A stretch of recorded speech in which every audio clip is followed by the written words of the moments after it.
Hello students. तो चलिए भैया हम आ गए हैं फिर से इक्विलिब्रियम चैप्टर में नेक्स्ट वीडियो लेक्चर लेकर, जिसमें आज हम पढ़ने वाले हैं applications of equilibrium constant KC. Last video lecture में हमने पढ़ा था केसी की कैरेक्टरिस्टिक्स के बारे में और होमोजेनियस और हेट्रोजेनियस इक्विलिब्रियम क्या होता है उसके बारे में हमने डिस्कस किया था। तो चलिए मैं हूं तरसेम जटैन और स्टार्ट करते हैं आज का हमारा वीडियो लेक्चर, जिसमें हम केसी की एप्लीकेशंस के बारे में पढ़ने वाले हैं। So let's start. मान लीजिए जनरली आपके पास कोई रिएक्शन है, ए से वो बी बना रही है बच्चे, और बी से वो क्या बना रही है, ए। तो इसके लिए केसी की वैल्यू क्या लिखी जाएगी हमारे पास, concentration of product divide by concentration of reactant, ऐसे लिखी जाएगी कि पावर इनका स्टोक्योमेट्रिक कोफिशिएंट, इनके आगे 1 1 लिख रखा है तो यहां पर 1 1 ही आ जाएगा। क्लियर है? हाँ जी सर, बिल्कुल क्लियर है। मैं आपसे कहूं if KC is very large, यदि केसी की वैल्यू बहुत बड़ी आती है बच्चे, किसी पार्टिकुलर रिएक्शन के लिए केसी की वैल्यू बहुत बड़ी आती है, तो इसका क्या मतलब है? देखिए, केसी की वैल्यू लार्ज होने का मतलब यह है कि प्रोडक्ट की कंसंट्रेशन आपको ज्यादा मिलेगी और रिएक्टेंट की कंसंट्रेशन आपको कम मिलेगी, क्योंकि प्रोडक्ट की कंसंट्रेशन और रिएक्टेंट की कंसंट्रेशन की रेशियो हुई तो केसी होता है। तो यदि केसी की वैल्यू बहुत लार्ज है बच्चे, बहुत लार्ज, कितनी लार्ज, यदि केसी की वैल्यू 10 की पावर 3 से ज्यादा आती है, तो इसका मतलब यह है जो आपको रिएक्शन दे रखी है उसको पसंद है फॉरवर्ड डायरेक्शन में होना। कहां होना? फॉरवर्ड डायरेक्शन में। सर ये क्या बात हुई? अरे भाई अपना दिमाग लगाओ ना। केसी की वैल्यू बहुत ज्यादा होने का मतलब प्रोडक्ट की कंसंट्रेशन ज्यादा है और रिएक्टेंट की कंसंट्रेशन कम है। जब इक्विलिब्रियम अटेन हुआ ये तब की बात है। इक्विलिब्रियम पे प्रोडक्ट की कंसंट्रेशन ज्यादा है और रिएक्टेंट की कंसंट्रेशन कम है, इसका मतलब रिएक्शन फॉरवर्ड डायरेक्शन में ज्यादा जा रही है, तभी ऐसा है। तो कहीं पर केसी की वैल्यू बहुत लार्ज है तो आप बता सकते हो कि वो फॉरवर्ड डायरेक्शन में रिएक्शन ज्यादा प्रोसीड करती है या बैकवर्ड में। यदि केसी की वैल्यू बच्चे, if KC is very very small, very small, कितना स्मॉल कि जो केसी है वो लेस देन है 10⁻⁻3, इससे भी छोटा है। तो बोलिए केसी की वैल्यू बहुत कम होने का क्या मतलब है कि बी की कंसंट्रेशन तो कम है बट रिएक्टेंट की कंसंट्रेशन ज्यादा है। जब रिएक्टेंट की कंसंट्रेशन ज्यादा होगी, प्रोडक्ट की कंसंट्रेशन कम होगी, तो इसका मतलब रिएक्शन कहां जा रही होगी? बैकवर्ड डायरेक्शन में ज्यादा जा रही होगी या नहीं जा रही होगी? बिल्कुल सर। तो इट मींस यहां से हम अंदाजा लगा सकते हैं कि वो reaction backward, BACKWARD, backward reaction में होना उसको पसंद है। बट केसी की वैल्यू यदि इनके बीच में आ जाती है, इंटरमीडिएट वैल्यू आ जाती है, तो इट मींस फॉरवर्ड डायरेक्शन और बैकवर्ड डायरेक्शन उसको दोनों ही पसंद है, कोई दिक्कत नहीं है। तो ये तो हमारे पास पहली एप्लीकेशन केसी की, कि केसी की वैल्यू से हम ये पता कर सकते हैं कि कोई रिएक्शन बैकवर्ड डायरेक्शन में ज्यादा जाती है, फॉरवर्ड डायरेक्शन में या फॉरवर्ड में या बैकवर्ड में। ठीक है, तो चलिए मैं यहां पर 3 रिएक्शन लिख देता हूं। ए गोज टू बी, ठीक है, यहां पर लिखी हुई है रिएक्शन, फिर है बी गोज टू सी, फिर है सी गोज टू डी। इसके केसी की वैल्यू है बच्चे हमारे पास 10 की पावर 4, इसके केसी की वैल्यू है बच्चे आपके पास 10 की पावर 1, इसके केसी की वैल्यू बच्चे 10 की पावर -4। बताइए इनमें से कौन सी रिएक्शन को प्रोडक्ट बनाना ज्यादा पसंद है? प्रोडक्ट बनाना ज्यादा पसंद है, मतलब प्रोडक्ट की कंसंट्रेशन ज्यादा है। तो सोचिए जहां केसी की वैल्यू लार्ज होगी बच्चे, केसी की वैल्यू क्या होगी? लार्ज, तो वो जाएगी किसकी साइड में? ज्यादा, प्रोडक्ट की साइड में। जहां केसी की वैल्यू कम है बच्चे, कम, तो वो कहां जाएगी बच्चे? रिएक्टेंट की साइड में। और जो इंटरमीडिएट वैल्यू आ जाती है वो आप समझ ही गए हैं कि क्या है हमारे पास। तो आई थिंक आपको पहला पॉइंट अच्छे से क्लियर है। हाँ जी सर, बिल्कुल अच्छे से क्लियर है। चलिए भैया आगे बढ़ते हैं। तो सेकंड एप्लीकेशन की अभी हम बात करेंगे बच्चे। तो किस तरह से हमारे पास सेकंड एप्लीकेशन है, तो आप उसका यूज आप समझ सकते हैं। मान लीजिए किसी पार्टिकुलर रिएक्शन के लिए, कोई पार्टिकुलर रिएक्शन आपके पास ए गोज टू बी, ये कोई पार्टिकुलर रिएक्शन है और इसके लिए जो केसी की वैल्यू है वो लिखी गई है ratio of B divide by ratio of A की कंसंट्रेशन। क्लियर है? केसी तो ऐसे ही लिखा जाएगा इसको मैं थोड़ा सा सर्कल कर देता हूं। तो आप बताइए आप Kc की वैल्यू कितनी मानोगे इस रिएक्शन के लिए किसी फिक्स टेम्परेचर पे, क्योंकि हमने पीछे वाली वीडियोस में पढ़ा था टेम्परेचर चेंज होने से Kc की वैल्यू चेंज हो सकती है या हो जाती है, ठीक है, अदरवाइज Kc पे किसी और चीज का इफेक्ट नहीं पड़ता। तो बताइए Kc की वैल्यू कितनी मानेंगे? तो भाई मैं यहाँ पर Kc की वैल्यू 1 मान रहा हूं बच्चे। कितनी मान रहा हूं मैं यहाँ पर Kc की वैल्यू 1, ठीक है, किसी पार्टिकुलर टेम्परेचर पे, और मान लेते हैं कि रिएक्शन हो रही है हमारे पास 25 डिग्री सेल्सियस पे, तो इसके लिए Kc की वैल्यू कितनी है? 1 है। क्लियर है ये पॉइंट अच्छे से? हाँ जी सर बिल्कुल क्लियर है। तो आपने किसी बर्तन के अंदर ये रिएक्शन करवा रहे हो आप, ए किस में कन्वर्ट हो रहा है बी में, और बी किस में कन्वर्ट हो रहा है ए में। समझ लेना इस पॉइंट को ध्यान से भैया, बहुत इंपॉर्टेंट पॉइंट है यहां पर। पहली कंडीशन बच्चे, पहली कंडीशन, आपने इस कंटेनर में ए डाल दिया और आपने 5 सेकंड के बाद, 5 सेकंड के बाद ये देखना चाहा इसके अंदर कि इसके अंदर इक्विलिब्रियम अटेन हो चुका है या नहीं हो चुका है। आपने ये ए डाल दिया इसके अंदर, आपने ढक्कन खोला और आप ये चेक कर रहे हो कि इसके अंदर इक्विलिब्रियम अटेन हो चुका है या नहीं हो चुका। तो आप क्या पता, कैसे पता करेंगे ये बात? तो आप कैसे पता करेंगे? आप रेशियो ऑफ बी और रेशियो ऑफ ए लेंगे। बताइए लेंगे या नहीं लेंगे? पक्का सर यही तो लेंगे, क्योंकि तभी तो पता करेगा इक्विलिब्रियम अटेन हो चुका है। ये कैसे पता चलेगा? यदि बी की कंसंट्रेशन और ए की कंसंट्रेशन की रेशियो बच्चे एक के इक्वल आ जाती है, एक, क्योंकि यहां पर मैंने एक मान रखा है ना, यहां पर दो भी हो सकता है भाई, 3 4 5 कुछ भी हो सकता है, मैंने एक मान रखा है बस, यहां पर मैंने माना, ये तो आप अपनी मर्जी से कुछ भी मान सकते हो। तो या यदि मैं एक को भी मिटा देता हूं, सुनिए, यदि बी बाय ए की रेशियो Kc के इक्वल मिल गई, Kc के इक्वल आपको उसकी रेशियो मिल गई, तो इसका क्या मतलब है कि जो रिएक्शन है वो इक्विलिब्रियम पे है। किसके पे है बच्चे? इक्विलिब्रियम पे है।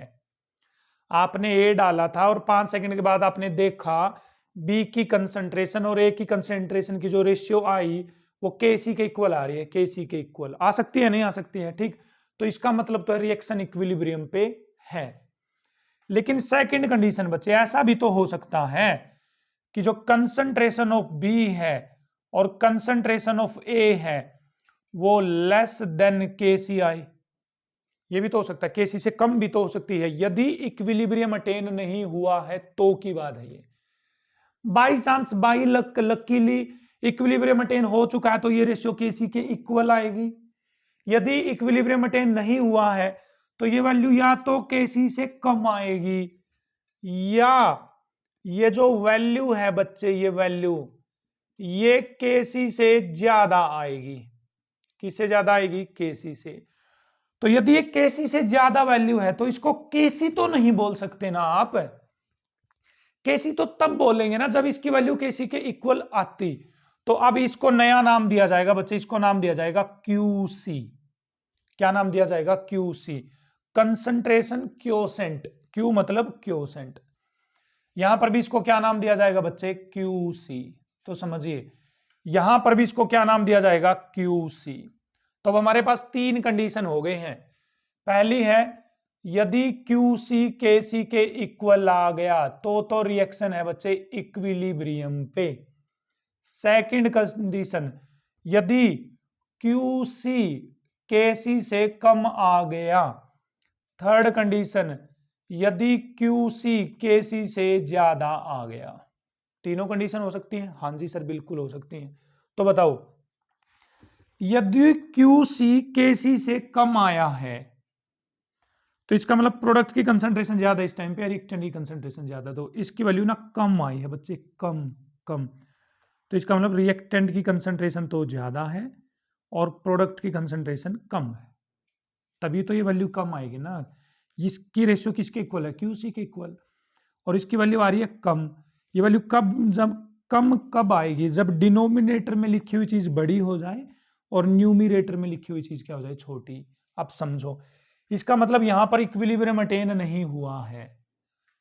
लेकिन जब आप देखने के बाद आपने देखा है ये, हाँ भाई क्या कंसंट्रेशन आई है, देख लिया ये तो Kc से QC कम आया है, तो आप बर्तन को बंद करोगे, लेकिन इसमें इक्विलिब्रियम तो अटेन होगा। कभी तो होगा। तो आप बताइए इस कंडीशन पे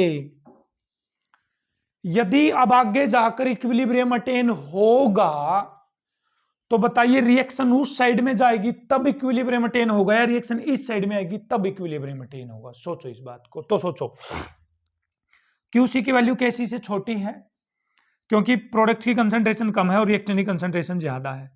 अब क्यूसी की वैल्यू केसी के इक्वल होना चाहेगी या नहीं होना चाहेगी? बिल्कुल। तो यदि क्यूसी को केसी बनना है तो बोलो इस प्रोडक्ट की कंसंट्रेशन को बढ़ना पड़ेगा नहीं बढ़ना पड़ेगा? जब ये बढ़ेगा तभी तो ये वैल्यू बढ़ेगी, तभी तो क्यूसी की वैल्यू बढ़ेगी और तभी क्यूसी बढ़ेगा तो केसी के इक्वल आएगा नहीं आएगा? सोचो, दिमाग लगाओ थोड़ा सा, 5 सेकंड दे रहा हूं मैं आपको। यस, 1 2 3 4 5, ठीक है।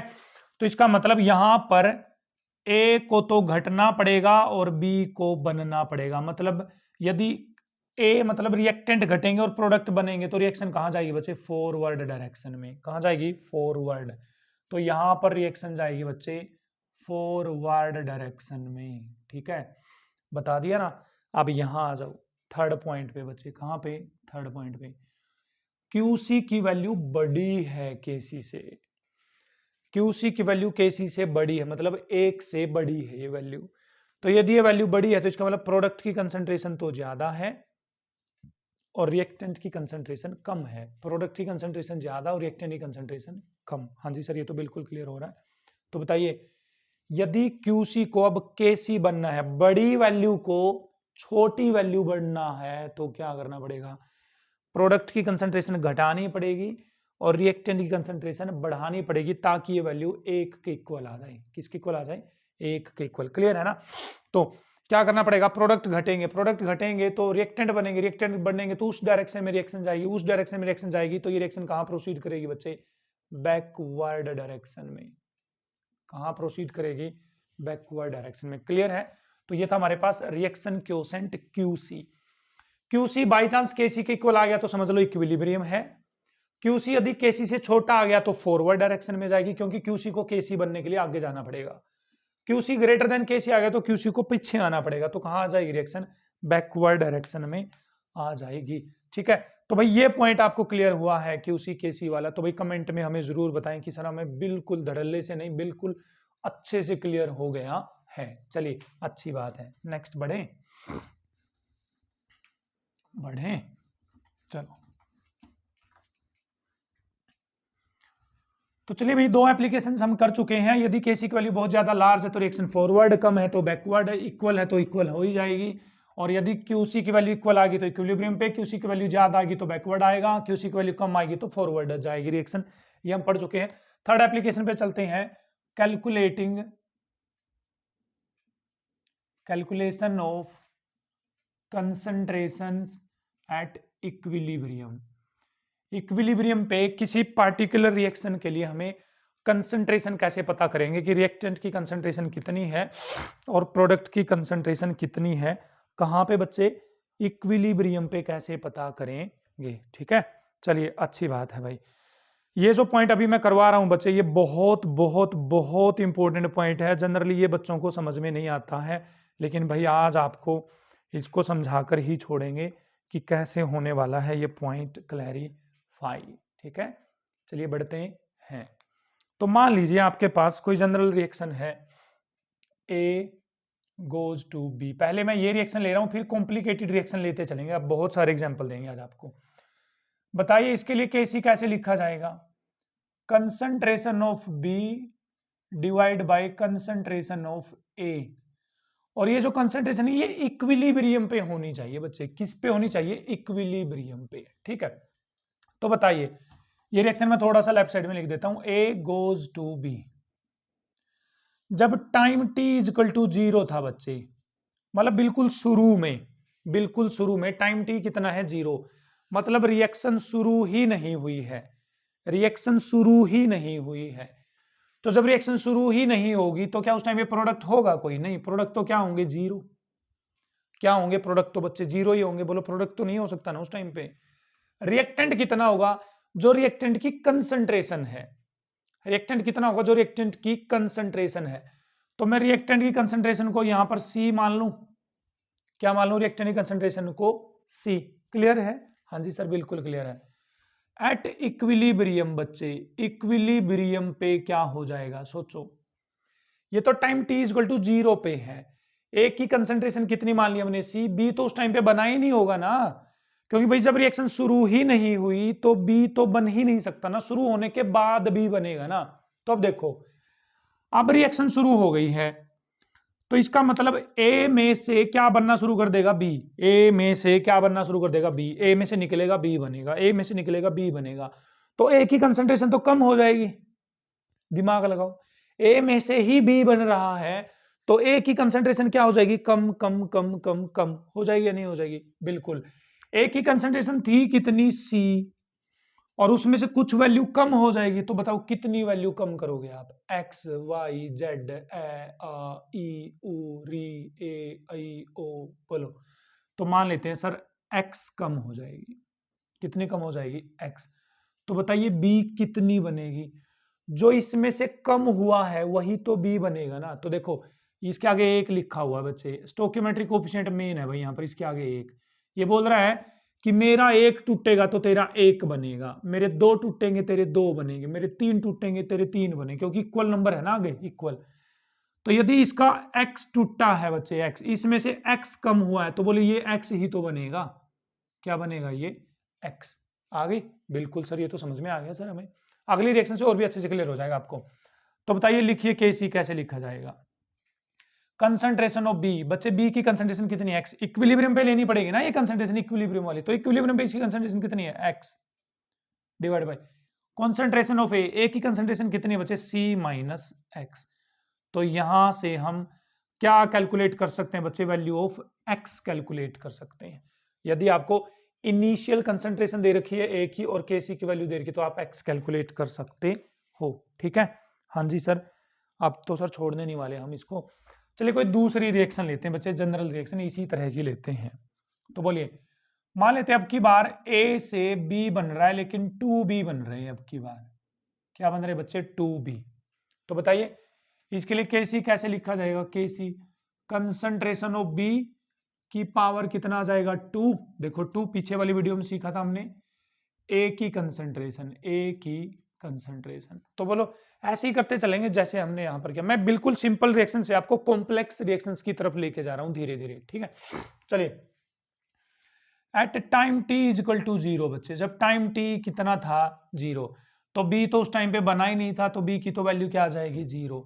ए की कंसंट्रेशन कितनी मानोगे बच्चे, सर ए की कंसंट्रेशन मानेंगे हम c, क्या मानेंगे, c। क्लियर है पॉइंट? हाँ जी। एट इक्विलिब्रियम बच्चे, इक्विलिब्रियम पे बताइए क्या होगा, जब इक्विलिब्रियम अटेन होगा तो ए से क्या बन रहा होगा, बी। देखो ए से बी, ए से बी, तो इसका मतलब सी में से कोई ना कोई वैल्यू घटेगी। आप बताओ कितनी वैल्यू घटाओगे सी में से, एक्स घटा दें, हाँ जी सर एक्स घटा दो, ये लो। तो बताओ इसके कितने बनेंगे, सर इसके एक्स कम हुए हैं तो इसके एक्स ही बन जाएंगे, नहीं, एक्स कम होने पर एक्स तब बनेंगे जब आके एक के लिख रखा हो, देखो एक यहाँ एक यहाँ। इसकी स्टोकियोमेट्री देखो क्या है, इसकी स्टोकियोमेट्री ये बोल रही है, यदि ए का एक मोलिक्यूल टूटेगा एक, तो बी के दो बनेंगे बच्चे, कितने बनेंगे, दो। और इसके दो टूटेंगे तो इसके कितने बनेंगे, चार। इसके चार टूटेंगे तो इसके कितने बनेंगे, आठ। और इसके कितने टूट गए हैं बच्चे, एक्स, तो इसके अब की बार कितने बनेंगे, 2x। क्या बनेंगे, 2x। यही पॉइंट है जो मैं आपको सिखाना चाहता हूं आज के इस वीडियो लेक्चर में, बहुत इंपॉर्टेंट है बेटा, बहुत इंपॉर्टेंट है, ठीक है। तो बताइए अब Kc की वैल्यू लिखो, Kc is equals to B की कंसंट्रेशन, बी की कंसंट्रेशन कितनी बचे, 2x, 2x की पावर 2, की पावर 2, ठीक है। स्क्वायर ब्रैकेट लगा देता हूं भाई मैं, कंसंट्रेशन के लिए जनरली स्क्वायर ब्रैकेट लगाते हैं, की पावर 2 डिवाइड बाई ए की कंसंट्रेशन कितनी है, इक्विलिब्रियम पे लेनी है, c माइनस एक्स, सी माइनस एक्स। तो ये वैल्यू आ गई Kc की, किसकी वैल्यू आ गई है, Kc की। इसका मतलब हम ये समझ गए कि अलग अलग रिएक्शन के लिए Kc की वैल्यू अलग अलग आएगी। अब बोलो यहाँ पर सी आपको दे रखा है, के सी आपको दे रखा है, तो एक्स नहीं निकाल सकते क्या सर? बिल्कुल निकाल सकते हैं, ठीक है, अच्छी बात है। तो चलिए एक और रिएक्शन देखते हैं यहाँ पर और चीजें आपको क्लैरिफाई करवाने की कोशिश करते हैं आज इसी वीडियो लेक्चर में, ठीक है, तो बने रहें आप मेरे साथ, ठीक है। चलो भाई देखते हैं नेक्स्ट रिएक्शन। नेक्स्ट हमारे पास 2a plus B goes to C plus कितनी डी करूँ बताओ भाई? 2d कर दूं मैं, c प्लस 2d आ गया, ठीक। इस तरह की भी तो रिएक्शन हो सकती है कोई। तो बताइए बच्चे इसके लिए के सी कैसे लिखोगे? सर इसके लिए के सी लिखा जाएगा concentration of C concentration of D की power 2 divide by concentration of A की पावर बच्चे 2 और इनटू में कंसंट्रेशन ऑफ बी, ऐसे लिखा जाएगा के सी की वैल्यू। तो चलो वही उसी स्टाइल पे चलते हैं। कहाँ चलते हैं? उसी स्टाइल पे, रॉबिन हुड स्टाइल चलते हैं भाई, चलते हैं, ठीक है। तो चलो यहां पर हमारे पास time t is equals to 0, कितना है? Time t is equal to 0। तो बताइए आप time t is equal to 0 पे c बनेगा? नहीं। d बनेगा? नहीं। तो c और d तो क्या आ जाएंगे बच्चे यहाँ पर? Time t is equals to 0 पे कितने आ जाएंगे बच्चे? 0 आ जाएंगे भाई। कितने आ जाएंगे? 0, ठीक है, अच्छी बात है। क्लियर है? हाँ जी सर, बिल्कुल क्लियर है सर, ठीक है। तो बताओ time t is equal to 0 पे आप ए की कंसेंट्रेशन कितनी लोगे? या आपकी मर्जी चलेगी भाई, ए की कंसेंट्रेशन कितनी मानोगे आप? सोचो कितनी मानोगे। तो ए मान लूं मैं अब की बार, क्योंकि दो टर्म आ गए ना अब की बार, तो अलग अलग मान लूं इन दोनों के लिए। तो मैंने इसकी कंसेंट्रेशन मान ली ए है और इसकी कंसेंट्रेशन मान ली बच्चे बी है। ये कब है? इनिशियली, शुरू में बच्चे। कब? शुरू में, जब रिएक्शन शुरू ही नहीं हुई है, ये तब की बात है, ठीक है बच्चे। जब रिएक्शन शुरू ही नहीं हुई है तब की बात। आप कुछ और भी मान सकते हो, यहां पर आपकी मर्जी रहेगी वो, ठीक। एट इक्विलिब्रियम, एट इक्विलिब्रियम देखो टाइम t इक्वल टू 0 पे आप कुछ भी मान सकते हो, आपकी मर्जी रहेगी। लेकिन जब आप इनमें से घटाओगे ना, और इसमें से घटाओगे और इसके बनेंगे और इसके बनेंगे, वो स्टोक्योमेट्री डिसाइड करेगी बच्चे। कौन डिसाइड करेगी? ये स्टोक्योमेट्री, जो आगे नंबर लिखा हुआ है ये डिसाइड करेगा। तो बताओ ए में से आप कितना घटाओगे? तो सर हम तो x घटाएंगे, ए में से कितना घटाएंगे? x। तो इसका मतलब आप ये बोल रहे हो कि x ए का कितना टूटेगा? x बंदा टूटेगा, x बंदा भाग जाएगा। तो इसकी स्टोक्योमेट्री देखो क्या बोल रही है। ए बोल रहा है कि यदि मेरे दो बंदे भागेंगे तो बी का एक बंदा भागेगा, स्टोक्योमेट्री ऐसा बोल रही। तो बोलो ए के दो बंदे भागेंगे, बी का एक बंदा भागेगा। ए के 4 बंदे भागेंगे, बी के 2 बंदे भागेंगे, इससे आधे भागेंगे। बी के ए से आधे बंदे भागेंगे। तो ए के तो कितने भाग रहे हैं? x। तो बी के कितने भागेंगे बच्चे? बी में से x नहीं घटाओगे, इसका आधा घटाओगे, तो x बाय 2। Clear sir? हलवा हो गई है सर चीजें। चलिए भाई चलिए, फिर सी पे आ जाते हैं। सी बोल रहा है यदि बी के बंदे 2 भागेंगे तो मेरा बंदा 1 बनेगा, और यदि बी का बंदा 1 भागेगा तो मेरा 1 बंदा बनेगा। मतलब जितने सी के बंदे बनेंगे वो बी के तो इक्वल बनेंगे और ए के आधे बनेंगे। देखो 2 का आधा 1 होता है। तो ए के कितने भाग रहे हैं? x। ए के कितने भाग रहे हैं? x। तो इसके कितने बनेंगे? x by 2। देखो बोलो इसके इक्वल आ गया? नहीं आ गया? बी वाले के इक्वल, अपने आप इक्वल आ जाएगा। क्लियर? अब यहां लिखा हुआ बच्चे 2, क्या लिखा हुआ? 2। ये 2 किसके साथ मैच कर रहा है? ए के साथ। तो डायरेक्ट लिख दो ए की वैल्यू x है ना, तो यहां लिख दोगे डायरेक्ट x। क्या लिख दोगे? Direct x। क्लियर आ गया ना समझ में? स्टोकियोमेट्री कंपेयर करनी। देखो इसके थे, रुक जाओ, इसके भागे थे x बंदे, तो इसके इससे आधे हो जाएंगे तो x बाई 2। इसके इक्वल हो जाएंगे तो x बाई 2। इसके 2 लिखा हुआ 2, तो 1 के इक्वल आ जाएगा तो x। देखो x by 2 x by 2, B में से x बाई 2 घट गया, ए में से कितना घट गया? हमारे पास x घट गया। तो बताइए के सी की वैल्यू कैसे लिखोगे? के सी की वैल्यू तो लिखो सी की कंसेंट्रेशन बच्चे, सी की कंसेंट्रेशन कितनी है? x बाई 2 है। कितनी है? x बाई 2 इंटू डी की कंसेंट्रेशन बच्चे, डी की कंसेंट्रेशन कितनी है? x, और इसकी पावर कितनी है बच्चे? 2। क्लियर है? हाँ जी सर। ए की कंसेंट्रेशन कितनी है? ए की इक्विलिब्रियम पे देखनी है, इक्विलिब्रियम तो यहां है। ए की कंसेंट्रेशन कितनी है? a माइनस एक्स की पावर 2। बी की कंसंट्रेशन कितनी, बी की B minus x by two, B minus x by two की पावर 1 रहेगा, तो ये आ गया के सी। क्या आ गया है, के सी। यदि सर हम यहां पर ये करते तो क्या होता, यहां पर आएगा बच्चे एक्स। हम इक्विलिब्रियम पे मान लो मैं ये मान लेता कि ए में से 2x बंदे भाग रहे हैं। कितने भाग रहे हैं, 2x। अच्छा मैं इसको पहले वाले को इरेज कर दूं एक बार, तब आपकी प्रॉब्लम सोल्व करते हैं थोड़ा सा और।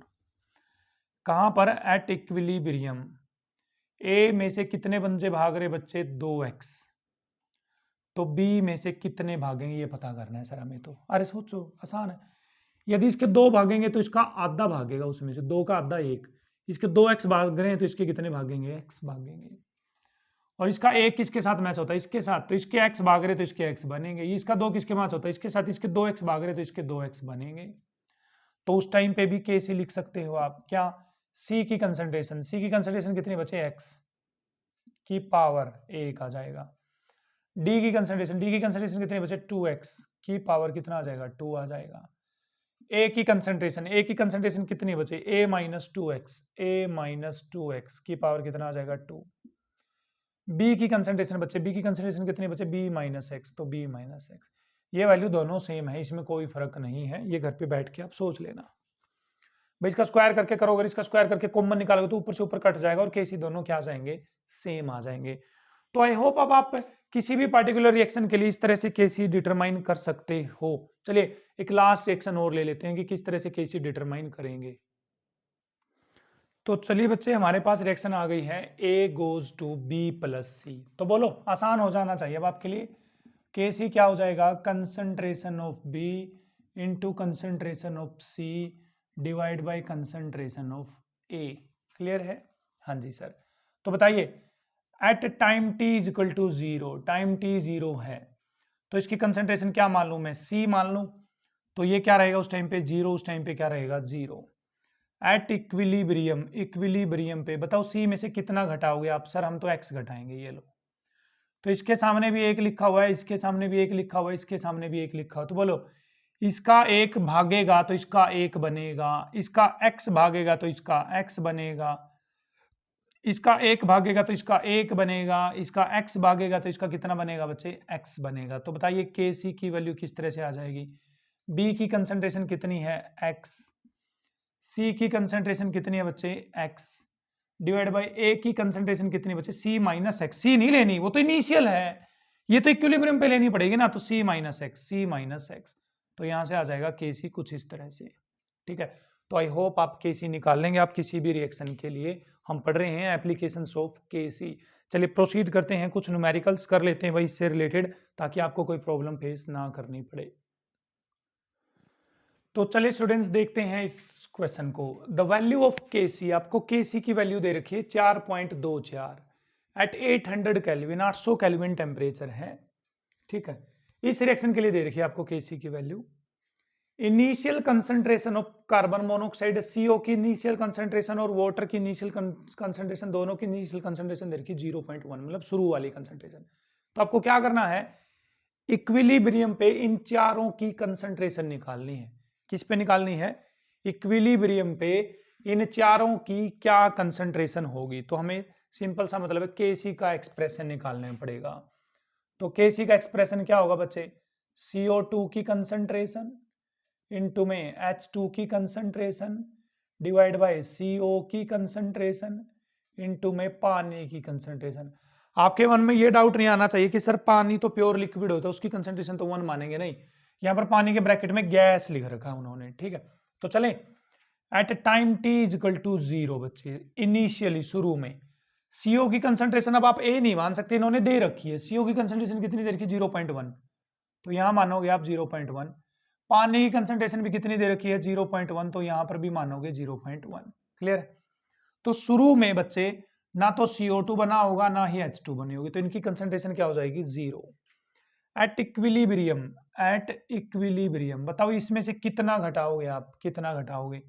तो 0.1 में से x घटा दूं, देखो इसका एक है तो इसका एक है, इसका भी एक है तो इसका भी एक है ना। इसका एक बंदा भागेगा तो इसका भी एक बंदा भागेगा, इसके x बंदे भागेंगे तो इसके भी बच्चे x बंदे भागेंगे। क्लियर है? इसका एक बंदा भागेगा तो इसका एक बंदा बनेगा, ठीक।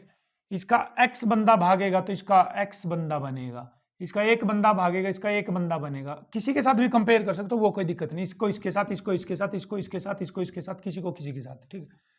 तो देखो यहाँ पर 1 1 1 है तो x x x क्या आ जाएगा, x आ जाएगा। तो ये वैल्यू पुट कर देते हैं यहाँ पर। केसी की वैल्यू तो हमें दे रखी है 4.24 इज इक्वल टू CO2 की कंसंट्रेशन क्या बच्चे, x इंटू H2 की कंसंट्रेशन क्या बच्चे, x डिवाइड बाय CO की कंसंट्रेशन, CO की इक्विलिब्रियम वाली लेनी है तो 0.1 minus x, 0.1 minus x into पानी की कंसंट्रेशन भी तो 0.1 माइनस x है ना, तो यहाँ पर 0.1 माइनस x का स्क्वायर हो जाएगा, नहीं हो जाएगा। क्लियर है ये चीजें, क्या हो जाएगा इसका स्क्वायर। तो देखिए करें तो 4.24 is equals to x square. इसका स्क्वायर खोलो भाई, नीचे कैसे खोलोगे भाई, मैथ वाले बच्चों है क्या आपके पास कुछ है? 0.1 का स्क्वायर होता है भाई, एक एकम एक तो 0.01 A square plus B square minus में 2ab तो 0.2x आ जाएगा, ठीक है, सही है ना, यही आएगा। तो इसकी क्रॉस मल्टीप्लाई कर देते हैं। अब कैसे करेंगे क्रॉस मल्टीप्लाई, देखो 4.24 की और 0.01 की मल्टीप्लाई होगी, 4.24 इंटू 0.01 प्लस 4.24 की और एक्स स्क्वायर की मल्टीप्लाई होगी, 4.24 इंटू में क्या आ जाएगा एक्स स्क्वायर प्लस 4.24 की और इसकी मल्टीप्लाई होगी तो माइनस आ जाएगा ना, देखो माइनस और ये प्लस क्या हो जाएगा यहाँ पर बच्चे, माइनस हो जाएगा। तो माइनस 4.24 इंटू में 0.2x, ये किसके इक्वल आ जाएगा, एक्स स्क्वायर के इक्वल आ जाएगा भाई। किसके इक्वल आ जाएगा ये बच्चे, एक्स स्क्वायर के इक्वल आ जाएगा, ठीक है, क्लियर है। या इससे भी आसान करें, या इससे भी आसान करें, या इससे भी आसान करें, ठीक है। ये तो कैलकुलेशन बड़ी लंबी हो जाएगी ना यहाँ पर, तो आप इसको करिए इरेज, ठीक, क्या करिए इसको इरेज। तो सर करें क्या, देखो x इंटू एक्स को क्या लिख सकता हूं मैं यहाँ पर, एक्स स्क्वायर, दोनों तरफ स्क्वायर रूट ले लो बच्चे, क्या ले लोगे, स्क्वायर रूट ले लोगे, ठीक है। यहाँ पर स्क्वायर रूट से x कट जाएगा, स्क्वायर कट जाएगा तो x, यहाँ बच जाएगा 0.1 माइनस एक्स। तो अब जब 4.24 का स्क्वायर रूट लोगे आपके पास तो आंसर आएगा 2.06 बच्चे, कितना आएगा 2.06, क्लियर है। अब कर दो क्रॉस मल्टीप्लाई, तो यहाँ से क्या आ जाएगा, यहाँ पर 1 है तो क्या आ जाएगा x is equals to 2.01 sorry 6 into में 0.1 आ जाएगा, 0.1 माइनस में क्या आ जाएगा बच्चे, माइनस में 2.06x 2.06x आ जाएगा, ठीक है। तो करिए मल्टीप्लाई इसकी भाई, इसके 10 नीचे आ जाएगा, इसका 10 तो वहां पर डेसिमल लग जाएगी तो यहाँ पर हो जाएगा 0.206, क्लियर है। अब इसको उस साइड में ले जाते हैं तो क्या हो जाएगा हमारे पास, उस साइड में जाएगा तो x plus 2.06x is equal to 0.206। तो यहाँ पर ये एक है और ये है तो जुड़ जाएगा तो कितना हो जाएगा 3.06x इज इक्वल टू 0.206, ठीक है। तो x की वैल्यू आ जाएगी 0.206 डिवाइड बाई 3.06 आ जाएगी भाई, क्या आ जाएगी, डिवाइड बाई 3.06, ठीक है, क्लियर है। तो इसको सोल्व करेंगे तो आप आ जाएगा यहाँ से 0.067। तो भाई x की वैल्यू आ गई है 0.067, तो x की वैल्यू किसकी है, H2, तो इसका मतलब H2 की कंसंट्रेशन आ गई है 0.067, CO2 की कंसंट्रेशन आ गई है बच्चे हमारे पास कितनी, 0.067। तो बताइए पानी की कंसंट्रेशन कितनी बच जाएगी, पानी की कंसंट्रेशन आ जाएगी 0.1 में से 0.067 घटा देंगे आप, ये घटा लेना आप लोग, ठीक है। CO की कंसंट्रेशन कितनी आ जाएगी बच्चे, 0.1 में से 0.067 आप क्या कर देंगे, माइनस कर देंगे। और इस तरह से आप इक्विलिब्रियम पे क्या निकाल पाएंगे बच्चे, कॉन्सेंट्रेशन निकाल पाएंगे, ठीक है, अच्छी बात है भाई। चलिए नेक्स्ट न्यूमेरिकल की तरफ प्रोसीड करते हैं। तो चलिए भैया छोटा सा न्यूमेरिकल करते हैं। कहते हैं कि ये इक्विलिब्रियम रिएक्शन है कोई, आपको CO2 की कंसंट्रेशन पता करनी है। CO2 की Kc की वैल्यू दे रखी है 5 और इक्विलिब्रियम पे, इनिशियल नहीं, इक्विलिब्रियम पे CO की कंसंट्रेशन दे रखी है इतनी। तो भाई निकालिए इसके लिए Kc का एक्सप्रेशन लिखिए, प्रोडक्ट की कंसंट्रेशन। देखो Fe तो प्योर सॉलिड है तो इसको कंसीडर नहीं करोगे, FeO भी प्योर सॉलिड है इसको भी कंसीडर नहीं करोगे। तो प्रोडक्ट की कंसंट्रेशन में किसकी कंसंट्रेशन आ जाएगी? CO2 की कंसंट्रेशन डिवाइड बाय रिएक्टेंट की कंसंट्रेशन में किसकी कंसंट्रेशन आ जाएगी बच्चे? CO की कंसंट्रेशन। क्लियर है? Kc की वैल्यू पुट कर दीजिए तो कितनी आ जाएगी? 5। CO2 की कंसंट्रेशन निकालनी है। CO की कंसंट्रेशन, CO की कितनी आ जाएगी? 2.5 इंटू 10⁻⁻²। तो यहां से CO2 की कंसंट्रेशन किसके इक्वल आ जाएगी बच्चे? 5 इंटू 2.5 इंटू 10⁻²। ठीक है, तो 25 पंजे कितने होते हैं? 125। तो एक के बाद लगी डेसिमल, इंटू में 10⁻²। ये आंसर आ जाएगा भाई CO2 की कंसंट्रेशन का। तो चलिए भैया, आई होप आपको आज का वीडियो लेक्चर अच्छे से क्लियर हुआ है। हमने पढ़ा है QC और KC के बारे में और किस तरह से QC की हेल्प से हम बता सकते हैं कि रिएक्शन फॉरवर्ड जाएगी, बैकवर्ड जाएगी या इक्विलिब्रियम पे ही है। ठीक है, क्लियर है? तो मिलते हैं नेक्स्ट वीडियो में लेकर बहुत ही इंपॉर्टेंट टॉपिक जिसका नाम है ली चैटलियर्स प्रिंसिपल। इस चैप्टर में भाई सबसे इंपॉर्टेंट टॉपिक की यदि मैं बात करूं तो वो है ली चैटलियर प्रिंसिपल। और एक ये जो आज वाला टॉपिक किया है, if you are JEE and NEET aspirants, तो ये भाई वीडियो आपके लिए थी। ऐसे ऐसे क्वेश्चंस आपके लिए पूछे जाएंगे, आपसे पूछे जाएंगे जेईई नीट के एग्जाम्स में। तो बने रहें मेरे साथ। केमिस्ट्री से रिलेटेड किसी भी प्रॉब्लम के सॉल्यूशन के लिए आप रेगुलरली विजिट कर सकते हैं Z10 क्लासेस को। अपने फ्रेंड्स के साथ शेयर तो कर ही सकते हो ना। मिलते हैं नेक्स्ट वीडियो में लेकर ली चैटलियर्स प्रिंसिपल। तब तक के लिए बाय बाय।